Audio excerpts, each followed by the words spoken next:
Hey everybody, it's time for another Redneck review. This is Robert Lawrence, the Red Prince, and today we are going over Transformers, More Than Meets the Eye, number 24.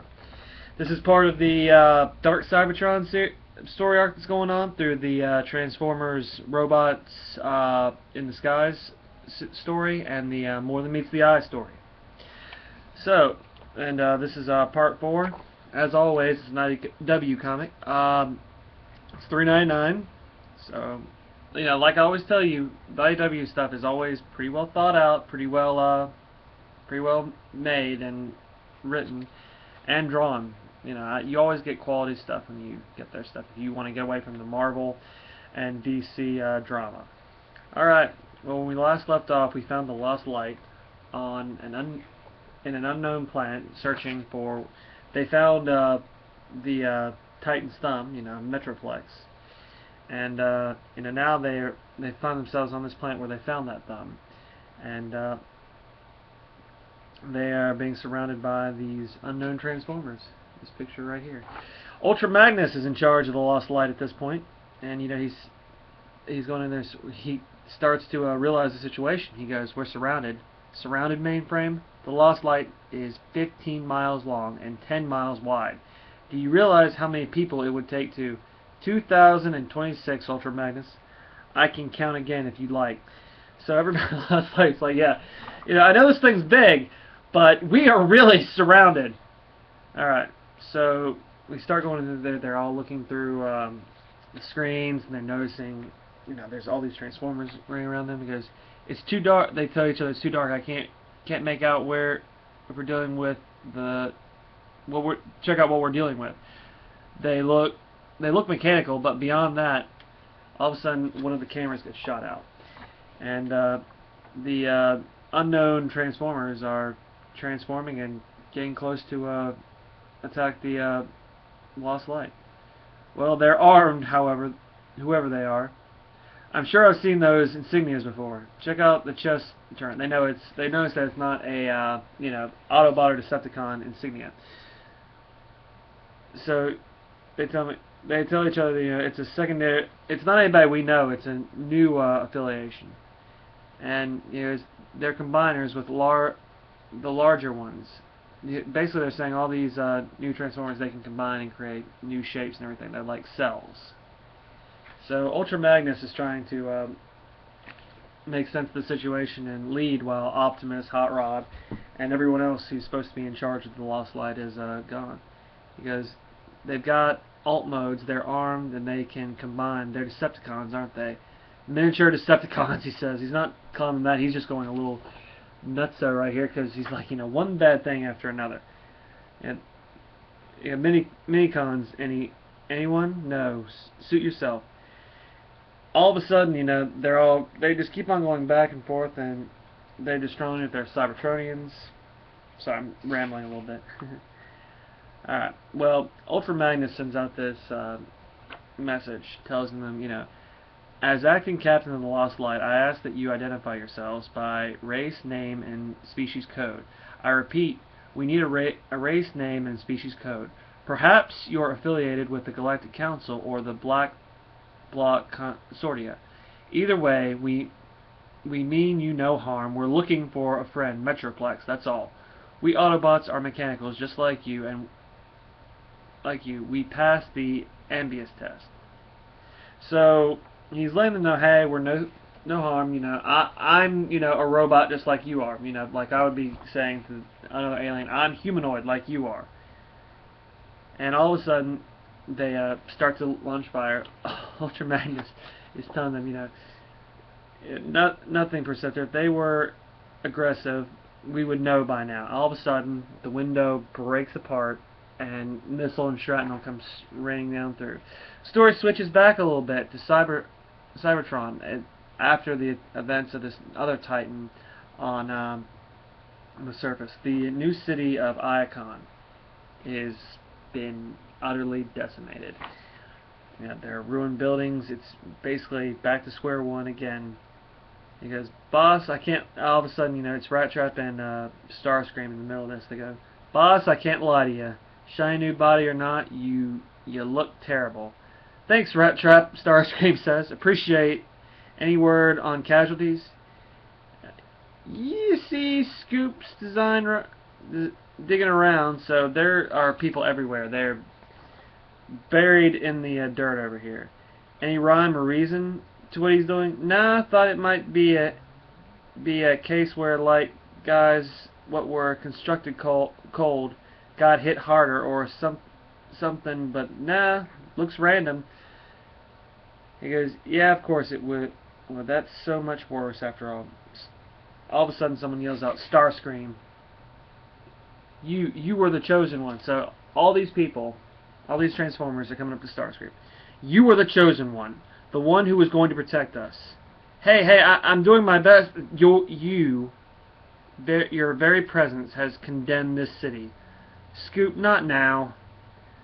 The buried legends foretell the worshippers of the light shall turn to dark. And Scoop was one who's reading those prophecies in the last issue, and he was telling them that Starscream is not the chosen one. He goes, and what is more light than a star, and what is darker than this? Starscream. They really, I like this. They're really having fun with it, but some of it's just a little corny, I think, in my own opinion. Starscream was at the center of this, and he's been marked by Primus himself for the hell he's brought upon us now. What do you have to say for yourself? Hey, go easy on him. Nobody's perfect. And we see this picture right here of Rat Trap trying to defend him. Just, they're friends. It's really cool. I like how they took that route with Rat Trap, even though he's a Decepticon. I don't like that.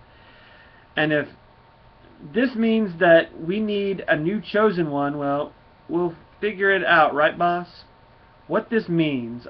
Oh, I know what it means. It means you're running out of time. And I'm just trying to give you a little Rat Trap voice right there. But Starscream realizes that if he doesn't do something here soon, he's not going to be in charge anymore. He's made some great moves and people have liked him, but that's the thing about leadership. The minute things go wrong, people are going to be all over you. He's the Transformer George W. Bush, it seems like right now. That's kind of an insult to George W. Bush, but anyway. If you don't like anybody political, I'm not making any political associations here. I'm just making a joke. So it doesn't really, don't take it personally, anybody out there. Alright, the Lost Light. We're back to the Lost Light. We find all these Transformers attacking the surrounded ship. Ultra Magnus is trying to clog up one of the holes with his body, and he's pretty badly damaged. Magnus, if you're about to tell me that we're under attack, kids, I'm way ahead of you. The bridge is flooded. They're Ammonites. The bots attacking the ship, they're called Ammonites. They snuck on board a few months ago. I knew they were familiar. They disguised themselves as Thunderclash First Office. Thunderclash's First Officer. Yeah, they're like super combiners or something. They can mix and match in all sorts of who knows what. Primus knows why they're mad at us. So it goes back to an issue I did earlier. They're really a cool bunch. They can combine, they can transform into different things, and they have several alt modes. Well, basically, what this page right here does, they decide to, the crew of the Lost Light decide to take the battle to the enemy. So they board their own version of a submarine that Rodimus helped design. And if you notice, it looks like his head, I guess Rodimus has some some egotistical problems done. So I thought it was pretty good. Well, he comes out here. They're all going to fight this thing head on, which, they're the Autobots. That's what they do. And they just give it to him. I mean, it's an awesome picture. I know you probably can't see it. It's a little pixelated and the lighting's a little off, but it's awesome. They tell each other, double back and protect the ship. The minicons are concentrating their fire on the roof. The fuel gills, they know we'd be crippled without them. So we find several of the Lost Light fighting and harpooning them and turning on the round. He goes, don't recall fighting a combiner before. In fact, it's been a long time since I've sparred with anybody. Non-verbally, I mean. This is the ship's psychologist, and he doesn't know a lot of fighting, but it's all hands on deck at this point. My name is Rung, and I'm a psychiatrist. You see, And I'll tell you what, I've seen enough patience to know that no one is invincible. Everyone has a weak spot. Unless you find a way to hide that weak spot, as he slides his staff right through somebody, you're liable to fall apart. Ooh. So they're all fighting back, and it's awesome art right here. I'll get it close so you can just take a quick look. But I really liked it. There they are. I thought they were already in their combined form. They are combining. They can combine multiple times. They're super combiners. Maybe there's no upper limit. Relax, folks. Relax, folks. All they're doing is making themselves a bigger target. So you see this crazy blob-looking massive transformers, and they're coming at the lost light. But apparently the ship was made with some special stuff. Alright, back to the dead universe. So we find Rodimus, Optimus, and all them going through this place. They're really unsure what awaits them in this dead universe. And basically, Cyclonus is telling him what it was like to be here for a couple thousand years. He was part of a team that got trapped in there and became this this gun for hire for Galvatron and Nova Prime. So he's telling them what it's like to be here. It just saps you away, he says. He goes, oh, and man, you're looking microflammant in your facial plating there. It's the heat. Cyclonus, it's freezing. You're clearly not well. Don't touch me. It's okay, I'm medically trained. Don't. I'd listen to him if I were you. And then I'd listen to me. Nightbeat, who was somebody who was lost in the dead universe for a while. Listen, because what I've got to say will change everything. Alright, so back to the Cybertron on the feet of the Necro Titan. We have the story changes back, where the Autobots and the Decepticons, what's left of those respective armies, are basically trying to recoup from their losses. Okay, anybody want to throw out a guess what that was? Whatever it was, why did everybody fall? Frenzy, speak to me by Frenzy and Rumble, the two mini-cons that everyone's so sorry about. What's going on here? That Rumble is the question, Soundwave says. No offense, Soundwave, but who cares? Look what the Titan did to us. How long do you want to stare at it? I'm with the dog. Cat! Ravage says back to him. Whatever this is, whatever this thing goes down, or what? Or we do, the Titan nearly destroyed us by standing still. So yeah, we stop it or die trying. We're Autobots, Bumblebee. That's the way we do things. So it's really cool because they're all ready to keep on fighting. Alright. And then basically it's a team up between the Autobots and the Decepticons again. So, you know, to me it was well worth it. Alright. Back to Soundwave, the main genius behind this whole thing. I hear Megatron screaming.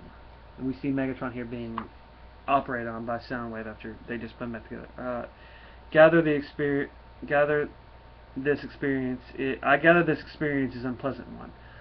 Yeah, do feel pain. It's not pleasant, but you would say that about any feeling, because Shockwave is just emotionless. There is still time to join me, Megatron, to see your dream fulfilled. And Megatron does not like to share anybody's dream. He wants to be the one in control. He says, why? Why would I ever join you? To win your war for equality with the Autobots. I have at my disposal the method to guarantee a victory for all time. And in exchange, I serve you. I serve you and the undead abomination, which he's talking about Metal Hawk in the side. He goes, no, he goes, I'm not undead. No, the situation is more complex than you would believe, Megatron. Metal Hawk and I both have roles to play, as do the others. Nova Prime and Galvatron live despite your considerable efforts. I will return them to their place as rulers of Cybertron. Am I supposed to be shocked? You know I would never help to reestablish the lineage of Primes, but you have no interest in ancient royalty. Indeed, that they are a means to an end. The true stakes are much higher. We know each other too well, and you have revealed too much. You need me. No, Lord Megatron, you are merely ego and a gun, and I have guns of my own.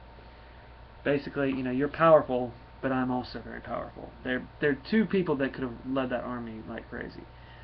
Well, Shockwave reveals that he has another plan going on there, and when he created Megatron's new body, he created it with a space bridge to the dead universe. This is Nova Prime coming through a space bridge inside of Megatron. So Megatron is basically a backdoor to the universe. Well, the comic goes on again, and we find ourselves back on the Lost Light. They're trying desperately to get away and handle these Omnicons.